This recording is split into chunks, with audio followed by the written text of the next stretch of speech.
بسم اللہ الرحمن الرحیم۔ سمجھ میں نقطۂ توحید آ تو سکتا ہے، تیرے دماغ میں نطفہ نہ ہو تو کیا کہیے۔ لا الہ الا اللہ، لا الہ الا اللہ، لا الہ الا اللہ، لا الہ الا اللہ۔ خودی کا سر نہاں، لا الہ الا اللہ، لا الہ الا اللہ، لا الہ الا اللہ، لا الہ الا اللہ۔ خودی ہے تیغ فسان، لا الہ الا اللہ، لا الہ الا اللہ، لا الہ الا اللہ، لا الہ الا اللہ۔ یہ دور اپنے برا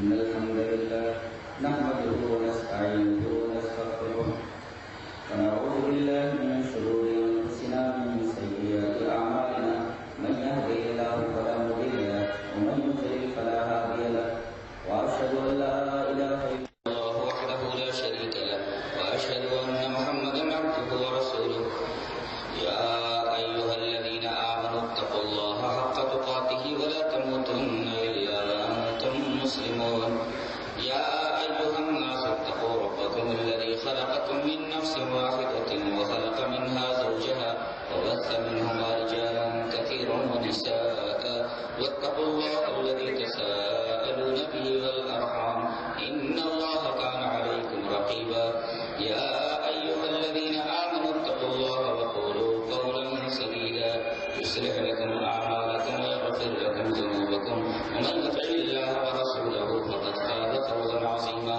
أما بعد فإن خير الحديث كتاب الله وخير الهدي هدي محمد صلى الله عليه وسلم وشر الأمور محدثاتها وكل محدثة بدعة وكل بدعة ضلالة الضلالة في النار أعوذ بالله من الشيطان الرجيم۔ جس گروہ کے منہج کو اگر غور سے دیکھ لیا جائے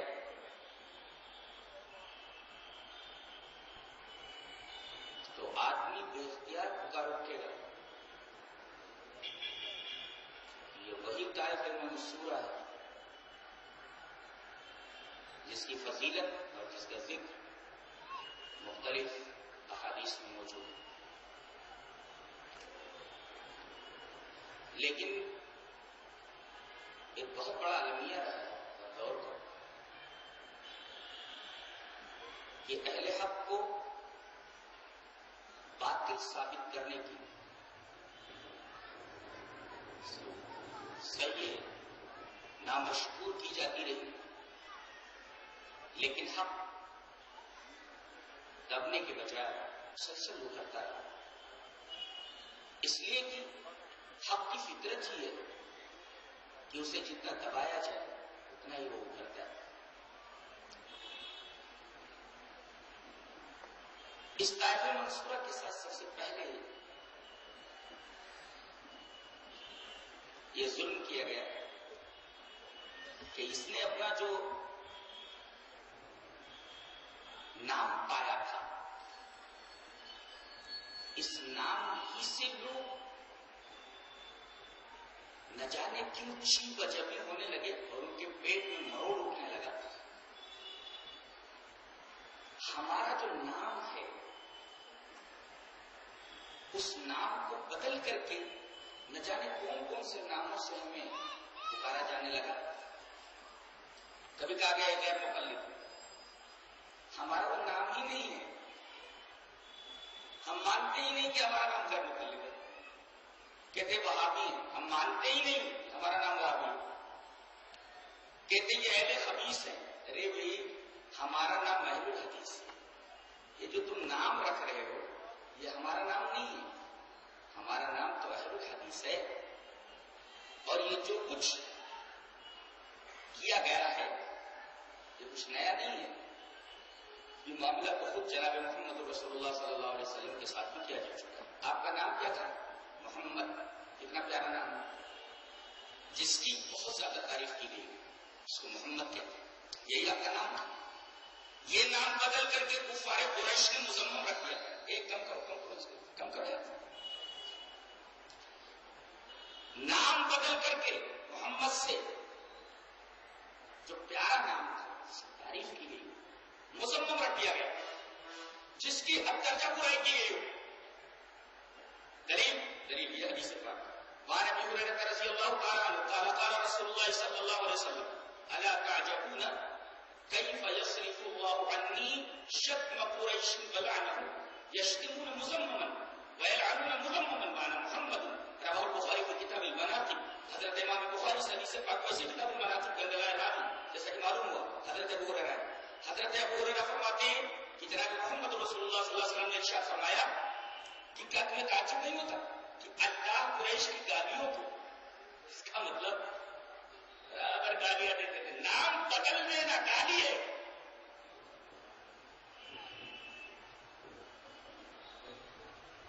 نام بدل دینا یہ ایک طریقے کی گالی ہے. آپ کا نام محمد سے مذمم کر دیا گیا. آپ نے فرمایا کیا تمہیں تعجب نہیں ہوتا کہ اللہ مجھ سے قریش کی گالیوں کو اور ان کی لعنت کو کس طرح پھیر دیتا ہے. یہ لوگ مذمم کو گالی دے رہے، مذمم کو لعنت بھیج رہے. وانا محمد، لیکن میں تو مذمم نہیں ہوں، میرا نام تو مذمم نہیں ہے، میرا نام تو محمد صلی اللہ علیہ وسلم. تو معاملہ کچھ نیا نہیں ہے. نبی کریم صلی اللہ علیہ وسلم کا نام بھی جو تھا وہ نام نہ پکار کر کے ایک دوسرا نام ان لوگوں نے رکھ دیا، مذمم. اور وہی اہل حدیثوں کے ساتھ کیا جا رہا ہے. اہل حدیثوں کو خوش ہونا چاہیے کہ ان کے نبی کے ساتھ ایسا کچھ ہوا ہے. اس میں دلگیر ہونے کی دلگرفتہ ہونے کی ضرورت نہیں. دوسری بات یہ کہ جہاں اہل حق کی بات کر کے اٹھتے ہیں، فوراً ان کے رد میں، ان کی مخالفت میں کارروائیاں شروع ہو جاتی ہیں. دید و دانستہ ان کے دلائل کو رد کرنے کی کوشش کی جاتی ہے. تو کچھ نیا نہیں ہے. یہ بات نبی کریم صلی اللہ علیہ وسلم کے ساتھ کی گئی ہے. دلیل یہ حدیث پاک وعن اشعث بن سلیم رضی اللہ تعالی عنہ قال سمعت رجلا في امرة ابن الزبير قال سمعت رجلا في سوق عكاظ يقول يا أيها الناس قولوا لا إله إلا الله تفلحوا. ورجل يتبعه يقول إن هذا يريد أن يصدكم عن آلهتكم فإذا النبي وأبو جهل. رواه أحمد في مسنده. حضرت امام احمد بن حنبل رحمہ اللہ اس حدیث پاک ویسے ہی مسند رکھتے ہیں. راوی حضرت اشعث بن سلیم. حضرت اشعث بن سلیم کہتے ہیں کہ میں نے حضرت عبداللہ بن زبیر کی حکومت میں دیکھا، سنا کہ ایک آدمی کہتا تھا کہ میں نے بازار عکاظ کے اندر ایک شخص کو یہ کہتے سنا. یہ جناب محمد رسول اللہ صلی اللہ علیہ وسلم ہے. کیا کہہ رہے ہیں آپ؟ اے لوگوں لا الہ الا اللہ کہو، کامیابی تمہارے قدم چومے گی. آپ یہ کہہ رہے ہیں. اور ان کے پیچھے ایک آدمی لگا ہوا، ورجل یتبعہ، ایک آدمی پیچھے پیچھے چلا. اور جیسے آپ ہٹتے وہ بولتا ارے یہ پاگل آدمی ہے، یہ مجنون ہے، اپنے باپ دادا کی عزت کر گیا ہے. اور مقصد یہ ہے ان ھذا یرید ان یصدکم عن آلہتکم، یہ تمہارے معبودوں سے تم کو روکنا چاہ رہا ہے، ان کی شان میں گستاخیاں کر رہا تھا. یہ کون ہے؟ یہ ابو جہل ہے اور یہ نبی کریم صلی اللہ علیہ وسلم. آپ جیسے ہٹتے اور کسی روایت کے اندر ابو لہب، کسی روایت کے اندر ابو جہل، تو جیسے ہی آپ حق کی بات کہہ کے، توحید کی بات کہہ کر کے وہاں سے ہٹتے، یہ شیطان آپ پہنچ جاتا اور آپ کی تردید کرتے ہوئے کہتا کہ یہ آدمی پاگل ہے اور تم کو تمہارے معبودوں سے دور کرنے کا اس کا مقصد ارادہ ہے اور یہ تم کو تمہارے معبودوں سے دور کرنا چاہتا ہے، اس کی باتوں میں نہ آنا. یہی کچھ آج بھی ہو رہا ہے. اہل حق کی بات کہہ کے اٹھتے ہیں، پھر ان کے خلاف طرح طرح کے پروپیگنڈے کیے جاتے ہیں اور ان کے دلائل کو رد کرنے کی صحیح نامہ شروع کی جاتی ہے، صحیح رائے کی جاتی ہے.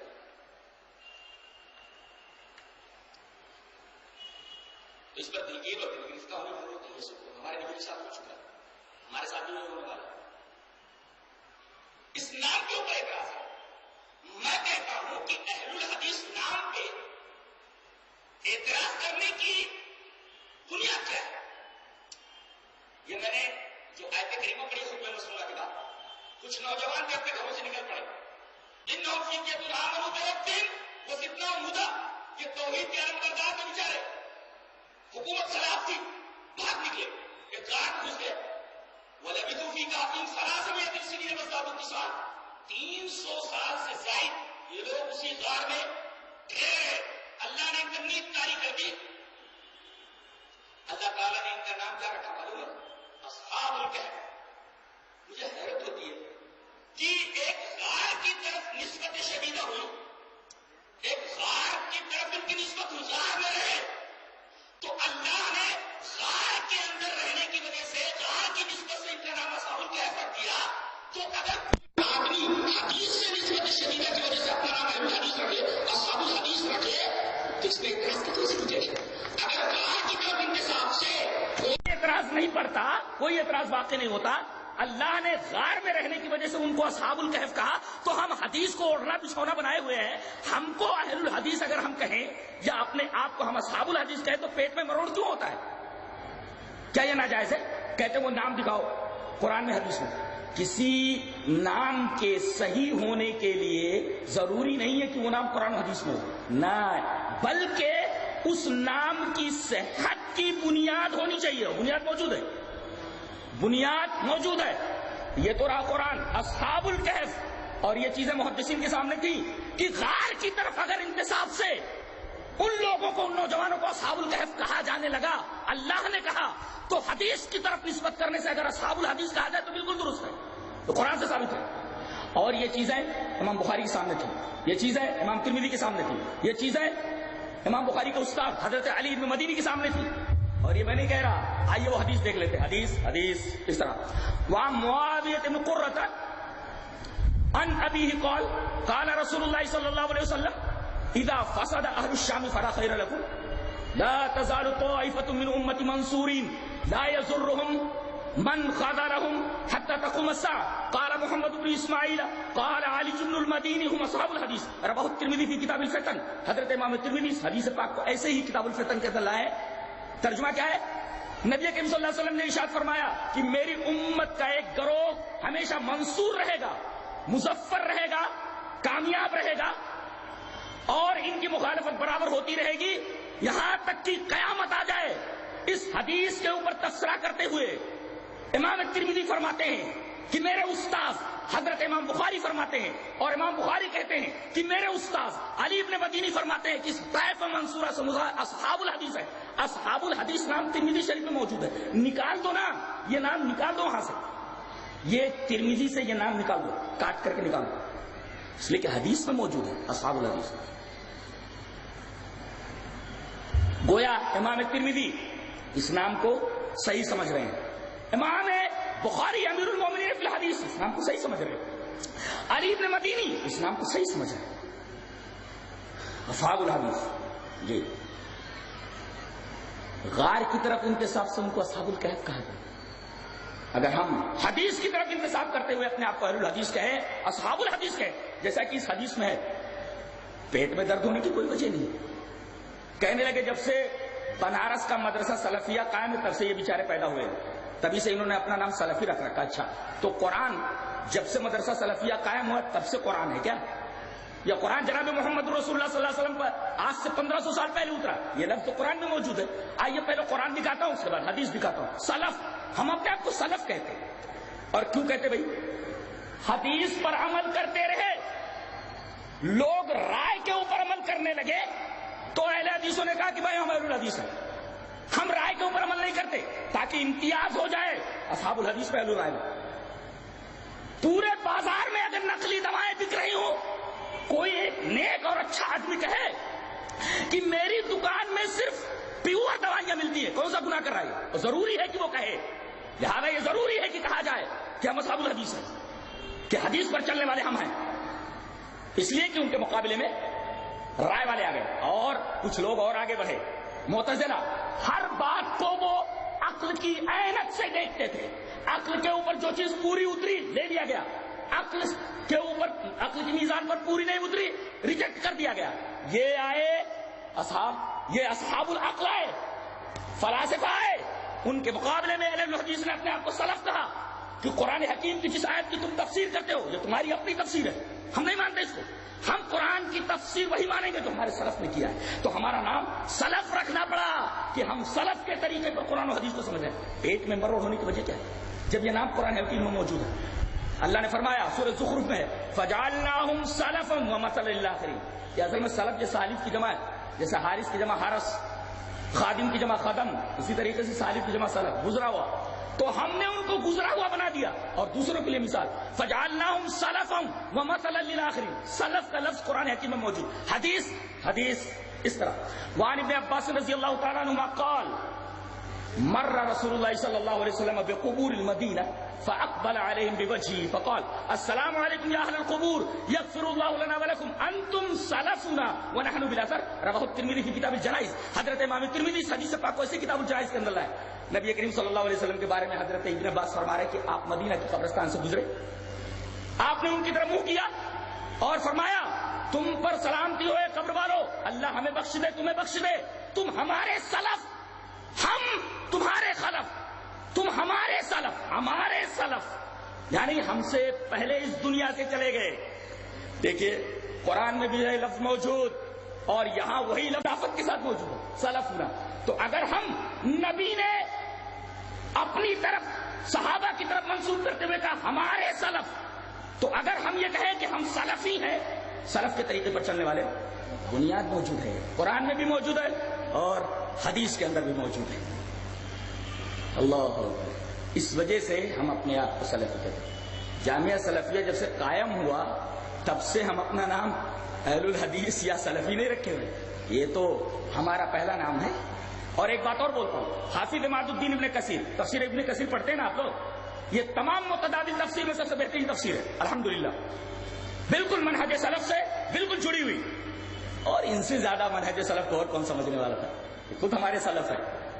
یوم ندعو کل اناس بامامہم. حافظ اماد الدین ابن کثیر کب کے معلوم ہے؟ جب سے سلفیہ قائم ہو تب سے. ان کی پیدائش ہوتی ہے 700 میں، 700 ہجری، 700 میں ان کی پیدائش ہوتی ہے اور 774 کے اندر انتقال. کب سے ہیں یہ؟ کتنے پہلے ہیں؟ آج سے 800 سال پہلے وہ قرآن کی تفسیر کر رہے ہیں. یوم ندعو کل اناس بامامہم، قیامت کے دن ہم لوگوں کو ان کے امام کے ساتھ بلائیں گے. چلو جو جس کا امام تھا، جتنے مقتدی ہیں متبع ہیں، اس امام کے ساتھ آ جائیں. اب حافظ اماد الدین ابن کثیر اس کی شرح کرتے ہوئے کہتے فقال بعض السلف، یہ لفظ سلفیہ جیسے قائم تب سے یہ لفظ ہے، 700 سال پہلے کی بات کر رہا ہوں میں. فقال بعض السلف، بعض سلف نے کہا. اور اگر یقین نہ آتا ہو اٹھاؤ تفسیر ابن کثیر عربی کی اور دیکھو اس آیت کریمہ کی تفسیر. فقال بعض السلف، بعض سلف نے کہا کہ ھذا اکبر شرف لاصحاب الحدیث لان امامهم النبی صلی اللہ علیہ وسلم. یہ آیت کریمہ در حقیقت اصحاب الحدیث کے لیے شرف ہے، جیسا کہ بعض سلف نے کہا، اس لیے کہ قیامت کے دن نبی کریم صلی اللہ علیہ وسلم ان کے امام، آگے امام اور پیچھے آپ کے متبعین. اور ایک بات اور بولتا ہوں، کہتے ہیں یہ گمراہ کہتے ہیں یہ گمراہ ہی ہے. نبی نے کہا یہ حق پر ہی ہے. کس کی بات مانو گے؟ یہ کہتے ہیں یہ گمراہ ہے. ایک حدیث پڑھوں، حدیث اس طرح وعن ابی ہریرہ رضی اللہ تعالیٰ عنہ قال، بہت عجیب استدلال ہے اس حدیث پاک سے. عن ابی ہریرہ رضی اللہ تعالیٰ عنہ قال قال رسول اللہ صلی اللہ علیہ وسلم انی قد ترکت فیکم شیئین لن تضلوا بعدہما کتاب اللہ و سنتی ولن یتفرقا حتی یرد علی الحوض رواہ الحاکم فی المستدرک فی کتاب العلم. حضرت ابو ہریرہ فرماتے ہیں کہ جناب محمد رسول اللہ صلی اللہ علیہ وسلم نے ارشاد فرمایا کہ بے شک میں نے تمہارے درمیان دو چیزیں چھوڑ دی ہیں، ان کے بعد تم گمراہ نہیں ہو، ہرگز گمراہ. یہ کیا کہتے ہیں؟ یہ گمراہ ہے. یہ کہتے ہیں کہ کتاب و سنت کو تھامنے والے گمراہ ہیں. ارے کتاب و سنت کو چھوڑ کر کے دوسری طرف جانے والے لوگوں کے بارے میں کہا گیا یہ گمراہ ہے. جو کتاب و سنت کو اپنا منہج بنا لے، حدیث پاک کہہ رہے ہیں کہ یہی لوگ حق کے اوپر ہیں، یہ گمراہ نہیں ہے. عجیب بات ہے، الٹا ہمیں کہا جاتا ہے یہ گمراہ ہے، جبکہ کتاب و سنت کو نظر انداز کر کے نبذو وراء ظہورہم، اپنے پیٹھ کے پیچھے پھینک دینے کے بعد دوسرے لوگوں کے طریقے پر چلنے کو ضلالت کہا گیا. اور یہاں کہا گیا جو کتاب اللہ اور سنت رسول کو مضبوطی سے ہرگز گمراہ نہیں ہوا. اب جب ہم کتاب و سنت کو مضبوطی سے پکڑے ہوئے ہیں، نبی نے مژدہ سنا دیا کہ ہرگز گمراہ نہیں ہو سکتے. تم لاکھ بولو کہ یہ گمراہ ہے، نبی نے مہر لگا دی ہے کہ کتاب و سنت پر عمل کرنے والے ہمیشہ صداقت، ہمیشہ حق کے اوپر رہیں گے، وہ کبھی گمراہ نہیں ہو سکتے. لن تجو، ہرگز گمراہ نہیں ہو سکتے. اچھا ایک بات اور بولوں، یہ کتاب و سنت نبی کو دیے گئے، یہ حوض کوثر پر پہنچنے والے ہیں. میں سوچ رہا تھا کہ حوض کوثر پر یہ کیوں پہنچیں گے بھائی؟ وَلَن يَتَفَرَّقَا حَتَّىٰ يَرِدَ عَلَيَّ الْحَوْض، یہ دونوں کے دونوں حوض کوثر پر پہنچیں گے. میں پریشان تھا کہ کتاب و سنت حوض کوثر پر کیسے پہنچیں گے؟ ارے پانی کی ضرورت پڑے گی تو وہاں حوض کوثر پر جب آئیں گے تو لوگوں کو انٹری جب دی جائے گی تو آئیڈینٹی پوچھی جائے گی، آئیڈینٹی لاؤ، پانی پینا ہے، بہت پیاس لگی ہے، گرمی بہت ہے، ہاں پانی پینا ہے، آئیڈینٹی پلیز. ایئرپورٹ میں داخل ہونے کے لیے آئیڈینٹی لگتی ہے، وہاں تو حوض کوثر ہے. Identity please. کون سی آئیڈینٹی؟ وہ کتاب و سنت پا رکھے ہو نا، وہ آئیڈینٹی چاہیے. وہ حتیٰ یرد علی الحوض، حوض کے اوپر رکھے ہوئے وہ پانی پینے کے لیے وہی آئے اور اپنے دست مبارک سے نبی کریم صلی اللہ علیہ وسلم جامع کوثر اسی کو دیں گے جو آئیڈینٹی لے کر آئے. کون سی آئیڈینٹی؟ کتاب و سنت کی آئیڈینٹی. وَلَن يَتَفَرَّقَا حَتَّىٰ يَرِدَ عَلَيَّ الْحَوْض، آئیڈینٹی لے کر کے آؤ، پانی ملے گا، ورنہ نہیں. ہٹا دو. سحقاً سحقاً لمن بدل بعدی، ہٹا دو ان کو جن کے پاس کتاب و سنت کا خزانہ نہیں ہے، جن کے پاس کتاب و سنت کی روشنی نہیں ہے، آئیڈینٹی نہیں جن کے پاس. الحمدللہ وہ آئیڈینٹی ہمارے پاس. لاکھ دنیا کے لوگ کہے کہ ہم گمراہ ہیں، لیکن نبی کریم صلی اللہ علیہ وسلم نے فرما دیا ہے کہ کتاب و سنت کو مضبوطی سے تھامنے والے لوگ کبھی گمراہ نہیں ہو سکتے، ہرگز گمراہ نہیں ہو سکتے. دنیا لاکھ کہتی ہے. ایک حدیث تو ایسی ہے، نبی کریم صلی اللہ علیہ وسلم نے اہل حدیثوں کا ماضی، اہل حدیثوں کا حال، اہل حدیثوں کا مستقبل ایک حدیث میں بیان کر دیا. ایک نیا نقطہ لے کر کے جاؤ. نبی کریم صلی اللہ علیہ وسلم نے ایک حدیث میں، ایک ہی حدیث میں اہل حدیثوں کا ماضی، پاس، اہل حدیثوں کا پریزنٹ، حال، اور اہل حدیثوں کا فیوچر تینوں بتا دیا. دلیل یہ حدیث پاک.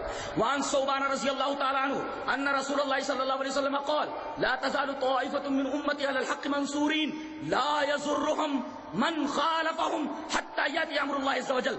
رواہ ابن ماجہ فی کتاب المقدمہ فی باب اتباع سنت رسول اللہ صلی اللہ علیہ وسلم. حضرت امام ابن ماجہ اس کو کتاب مقدمہ کے چیپٹر میں لائے اور باب اتباع سنت رسول باندھا ہے اس کے اوپر، اور راوی حضرت ثوبان.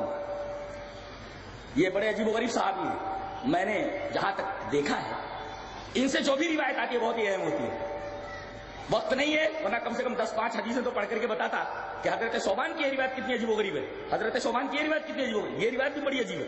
حضرت ثوبان فرماتے ہیں کہ جناب محمد رسول اللہ صلی اللہ علیہ وسلم نے ارشاد فرمایا کہ لا تزال طائفة من امتی، میری امت، یہ دیکھو میری امت، امت کی طرف امت کیسے بنے گی جب آپ رسول بنائے گئے. یہ اہل حدیث کا ماضی ہے، پاسٹ ہے. لا تزال طائفة من امتی، یہ کی طرف اضافت کوئی معمولی اضافت نہیں ہے، اور کیا جائے اس میں میری امت کب بنی؟ جب آپ کو نبی بنایا گیا. جیسے نبی بنایا گیا تو آپ کو امت ہی ہو گئے. میری امت برابر حق کے اوپر ہے کہ دنیا کبھی سے خالی نہیں ہوگی. اور علی الحق منصورین. یہاں دیکھو ایک نقطہ بتاتا ہوں، نصرت حق کے ساتھ مشروط ہے. اگر حق کے اوپر رہو گے تو نصرت آئے گی، حق چھوڑ دو گے نصرت خدا سے محروم ہو۔ کیا بات ہے، سبحان اللہ۔ علی الحق منصورین، نصرت الہی کو مشروط کیا گیا ہے حق کے اوپر۔ اور حق کیا ہے؟ حق کیا ہے؟ آؤ دیکھ لیتے قرآن و حدیث میں حق کس کو کہا گیا؟ الذین کفروا وصدوا عن سبیل اللہ اضل اعمالهم والذین آمنوا وعملوا الصالحات وآمنوا بما نزل علی محمد وهو الحق۔ نبی پر جو کتاب نازل ہوئی وہ حق ہے۔ چلیے قرآن نے بتا دیا، سورہ محمد کی آیت نے بتا دیا کہ قرآن کو حق کہا گیا، قرآن حق ہے۔ اچھا تو ایک حق تو قرآن ہے۔ اچھا اب ایک اور چاہیے نا، حدیث حق ہے۔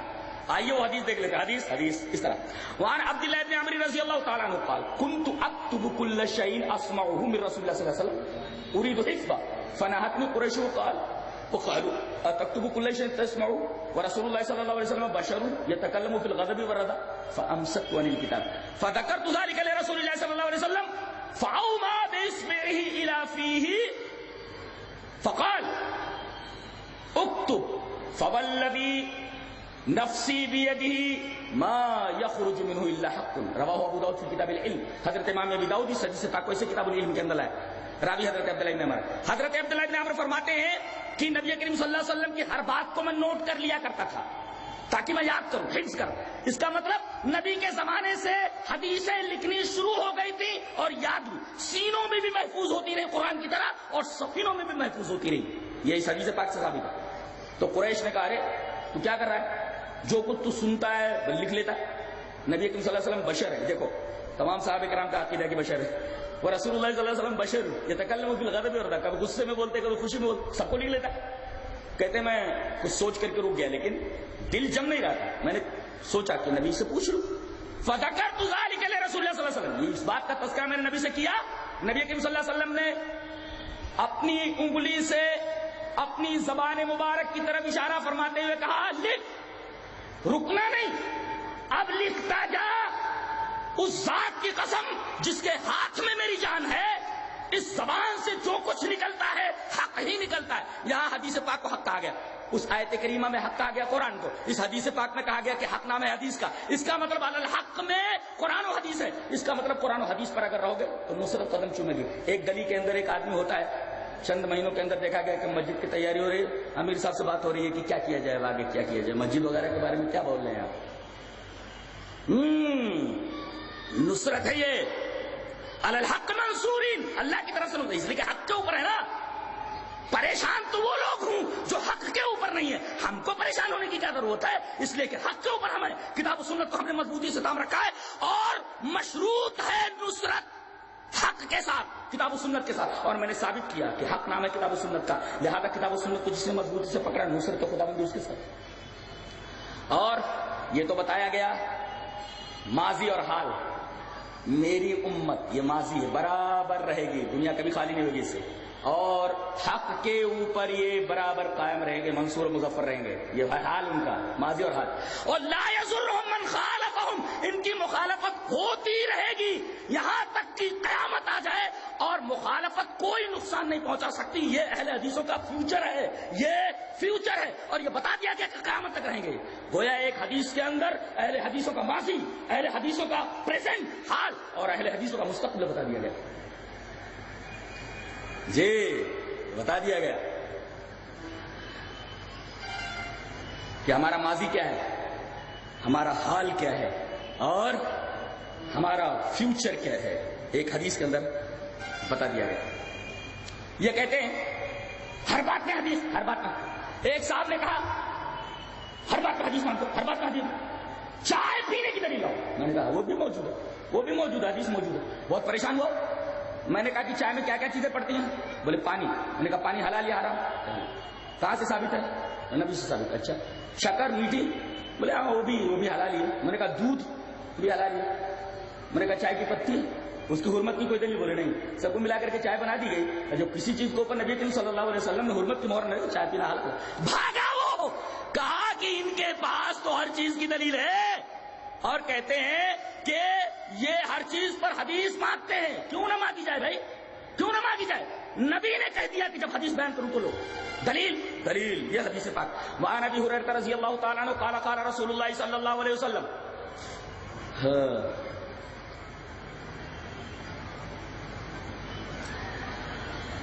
کہاں تک بیان کیا جائے؟ یہ جو روایت ہے وہ امام ترمذی رحمہ اللہ اس کو ابواب العلم کے اندر لائے ہیں. وعن ابی ہریرہ رضی اللہ تعالی عنہ قال قال رسول اللہ صلی اللہ علیہ وسلم اترکونی ما ترکتکم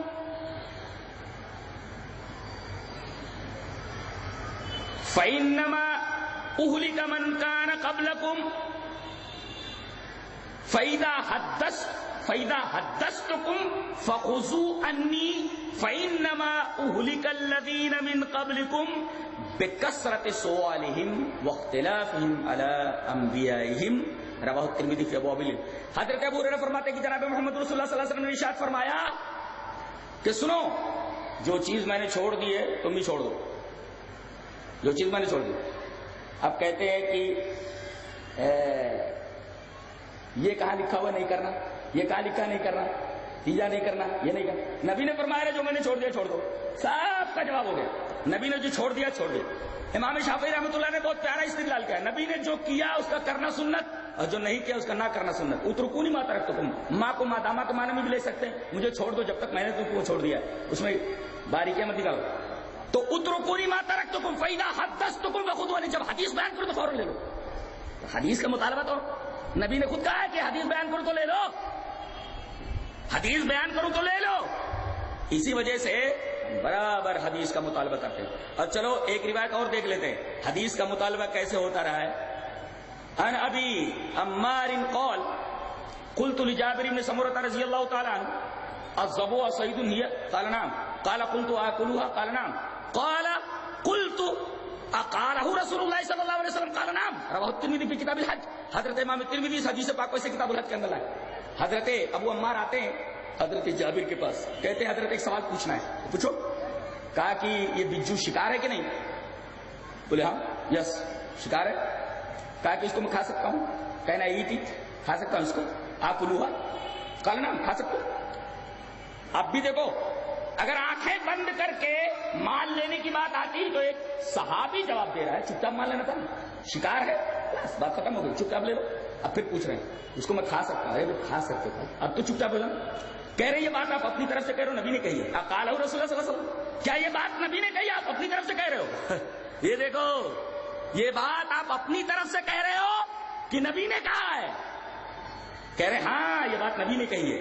تب جا کر کے سوال کا سلسلہ ختم ہوا. اس کا مطلب یہ کہ مطالبہ جاری رہے جب تک کہ سند جناب محمد رسول اللہ صلی اللہ علیہ وسلم تک نہ پہنچ جائے. جب تک قرآن سے نہ ثابت ہو جائے یا حدیث پاک سے ثابت نہ ہو جائے سوال کا سلسلہ جاری رہنا چاہیے. مسئلہ جنت کا ہے، مسئلہ دوزخ کا ہے.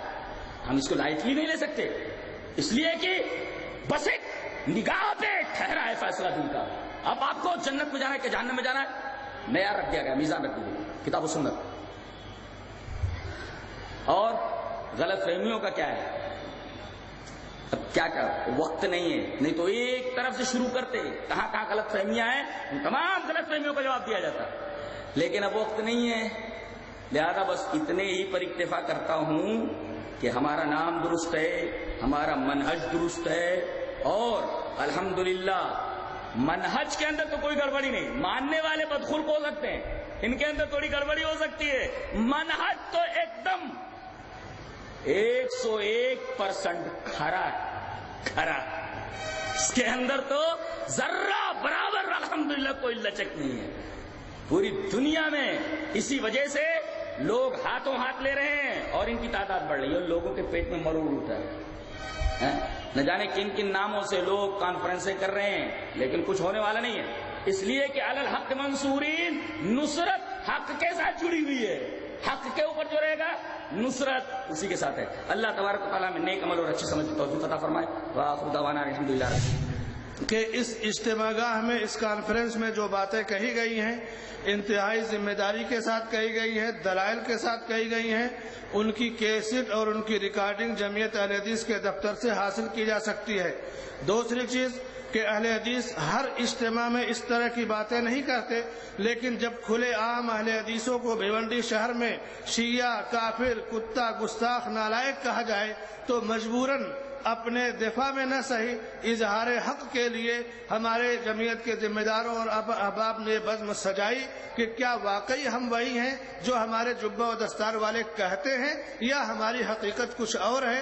اسی کو بیان کرنے کے لیے کانفرنس منعقد کی گئی، جس کے لیے سب سے پہلے ہم اللہ رب العالمین کا شکریہ ادا کرتے ہیں اور پھر اس کے بعد اپنے علماء کرام کا، آپ تمام لوگوں کا، اس صلاح الدین ایوبی میموریل کالج کے ذمہ دار اور چیئرمین جلیس اعظمی صاحب کا خصوصی شکریہ ادا کرتے ہیں، جو انتہائی وسعت قلبی کے ساتھ جنہوں نے 2 دنوں کے لیے گراؤنڈ ہمیں دیا۔ اور ان کو میں بتاتا چلوں جلیس اعظمی صاحب کو کہ ہمارے اعظم گڑھ کی روایت رہی ہے کہ اہل حدیث کے تعلق سے اس کے جگر میں بڑی وسعت رہی ہے۔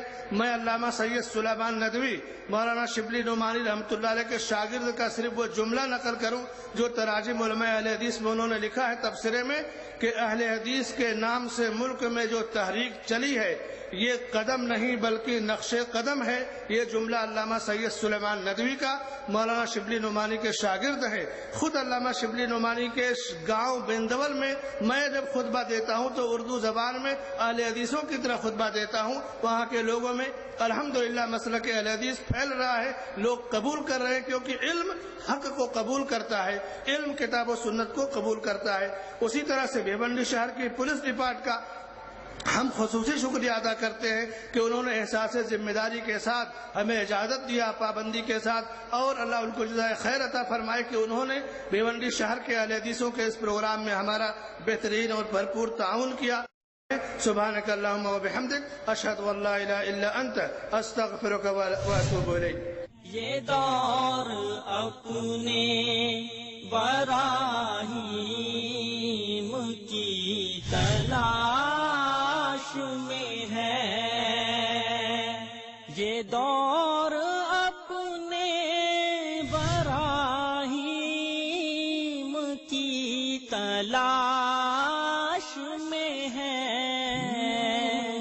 صنم کدا ہے جہاں لا الہ الا اللہ، لا الہ الا اللہ، لا الہ الا اللہ، لا الہ الا اللہ۔